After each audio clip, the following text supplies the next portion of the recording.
Right, so we're going to look at finding the inverse of a function. Just taking a few examples to kind of go through the method. So remember, when you're looking for the inverse of a function, first of all, not every function has an inverse. Only one-to-one functions have inverses. Remember, the graphs would need to pass the horizontal line test. Okay. But the idea, remember, for the inverse, and I'll just use this one as an example. This is a nice linear function. Functions in general are a rule that if you give it an input, so if I plug in 1 into this function, negative 4 times 1 is negative 4 plus 12 would give me 8. So again, f is just the rule that takes 1 to 8. Or if I take 3, negative 4 times 3 is negative 12, plus 12 would be 0. Okay. What we're trying to figure out then is what rule would take 8 back to 1? Would take 0 back to 3. What's the reverse of that function? Okay. And the way we find this, and the idea is that we are simply switching the roles of x and y. So what our inputs are into f, those are the outputs. So the x's become the y's. Okay. So I'm going to rewrite this, first of all, just using the y equal to notation. So again, nothing's happened. I just changed notation a little bit there. And if I now want to find the inverse, I just switch x and y. So I change my y to an x and my x to a y. Okay. And then inverse form means I want to solve it and put it in y equal to form. So I just subtract that 12 and divide by negative 4. Okay. I'm going to throw the negative up on top, so it become 12 minus x over 4. Okay. So the inverse function is 12 minus x over 4. Okay. And we can see that in fact it does work. If I plug in, remember 8 is supposed to go back to 1. Well, if I plug in 8, 12 minus 8 is 4 over 4 is 1.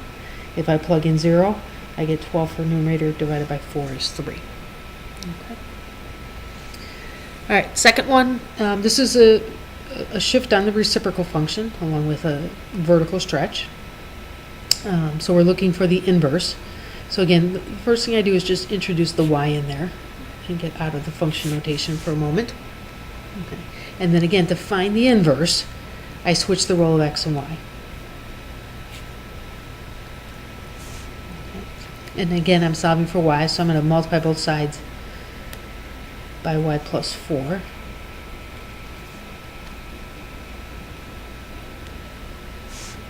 And then I'll just divide out that x and subtract the 4.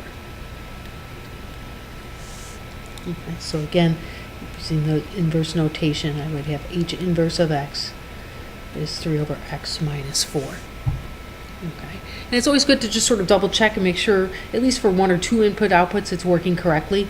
So if I just come back here to h, I'll plug in 2. If I plug in 2 into the h function, right, it would become 3 over 6, or 1/2, which means down here, if I plug in 1/2 into the h inverse function, I should be getting a 2. Okay, well, 3 divided by half, remember you divide, you could also multiply by the reciprocal. So instead of 3 divided by half, I'll take 3 times 2, that's 6, minus the 4 is 2. Just 2 more, have a little bit of a wrinkle in there. Okay, because we're going to have to worry about range and domain and range here. Okay. Both of these, because they involve square roots, as part of finding the inverse, we're going to have to square each side, which tends to introduce what we would call extraneous solutions. And so we just have to be careful about which part of our solution that we'll take. Okay. The way this helps when you watch domain and range, I'm going to write down the domain and range right now for my function. Okay, so again, you only take square roots of numbers greater than or equal to 0, so this can go back to negative 5 to infinity. Okay. The range, remember, is only 0 and the positives. Okay. We've graphed this one before. Remember, it's just a shift left 5 units. So it's this square root function. Okay, so again, the range is right of negative 5. Domain is negative 5 to infinity. Range is 0 and above. Okay. But we go ahead and find the inverse like we did before. So again, I just rewrite it with my y's and then switch the role of x and y. Again, I'm going to square each side, and that's the part that makes this a little bit more complicated. Again, squaring each side of an equation can introduce extraneous solutions, so we're going to have to throw a few out. Right? But just subtract 5 and we have our y. Okay. So again, it looks like, as soon as we fix it a little bit, that the inverse function will be x squared minus 5. Okay.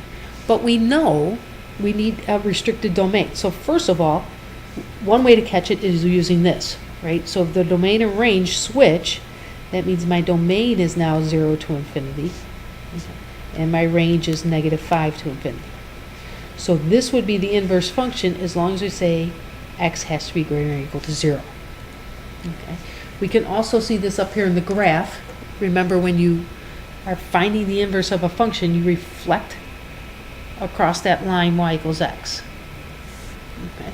Well, that would take this piece and it would reflect it over here. So again, notice this is only the right half of this parabola x squared minus 5. So just the x is greater than or equal to 0. Okay. And a similar idea happens here in number 4. With the negative, we're just going to take a different half of the parabola. Okay. So again, just to check the domain, -3 to infinity. Range, you have to be a little careful because there's a vertical flip, so it's actually -infinity, again, -infinity to 0. Okay, again, maybe make a quick sketch of this. So again, it's shifted left 3, so we're back here at -3, but there's a vertical flip, so instead of going up, we're like this. Okay, but again, we rewrite. Nothing's happened, just we'll change the notation. When we switch the role of x and y, and then when the first thing we need to do, and this is what introduces the complication here, is when you square each side. Okay. So y is x squared minus 3. Okay. So again, we're at f inverse of x to be x squared minus 3. But again, be careful, domain and range here are switching. So my old domain is my new range. My old range is the new domain. So notice this is only taking x's less than or equal to 0. So that would be the inverse of the function.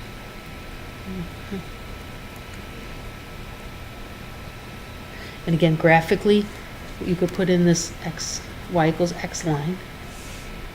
Okay. And then when we reverse, when we flip across it, right, these kind of switch, right, and you'll get this little piece like that. So again, it's the left half of the parabola, x squared minus 3.